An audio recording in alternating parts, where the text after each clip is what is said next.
SNDP യോഗം Nattika union നേതൃത്വ പഠന ക്ലാസും ലഹരിക്കെതിരെ ബോധവൽക്കരണത്തിന്റെ ഭാഗമായി ഓപ്പറേഷൻ തൂഫാൻ പ്രതിജ്ഞയും സംഘടിപ്പിച്ചു. യോഗം കൗൺസിലർ PT മന്മഥൻ ഉദ്ഘാടനം ചെയ്തു. യൂണിയൻ പ്രസിഡന്റ് ഉണ്ണികൃഷ്ണൻ ദാശനാഥ് അധ്യക്ഷനായി.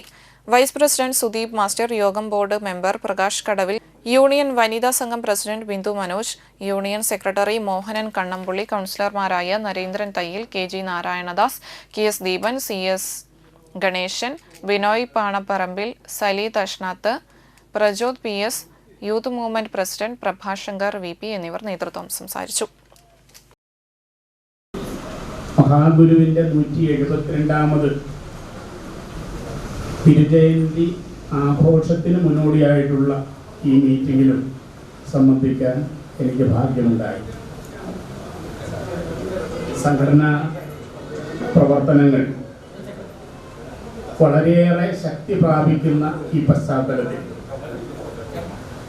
44 ശാഖകളുള്ള നാട്ടിക യൂണിയനിലെ മുഴുവൻ പ്രവർത്തകർക്കും നേതാക്കന്മാർക്ക് ഒന്നിച്ച് ഇരിക്കാൻ കഴിയുന്ന വലിയ ഒരു ഓഡിറ്റോറിയത്തിൻ്റെ അഭാവം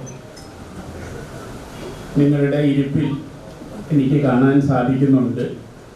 അതുകൊണ്ട് ഈ 44 യൂണിയനിലെയും മുഴുവൻ ഭാരവാഹികൾക്കും ഇതുപോലെ തിക്കായിട്ടിരിക്കാൻ കഴിയാതെ നല്ല രൂപത്തിൽ ഇരിക്കാൻ കഴിയുന്ന വലിയൊരു ഓഡിറ്റോറിയം കൂടി പണികഴിപ്പിച്ചതിന് ശേഷമാകണം ശ്രീ ഉണ്ണികൃഷ്ണൻ ദാശനാഥ് ഈ സ്ഥാനത്ത് നിന്നും വിരമിക്കാൻ എന്നുള്ളതാണ് എനിക്ക് ആദ്യമായിട്ട് പറയാനുള്ളത്. വലിയൊരു ഓഡിറ്റോറിയം നമുക്ക് ആവശ്യം.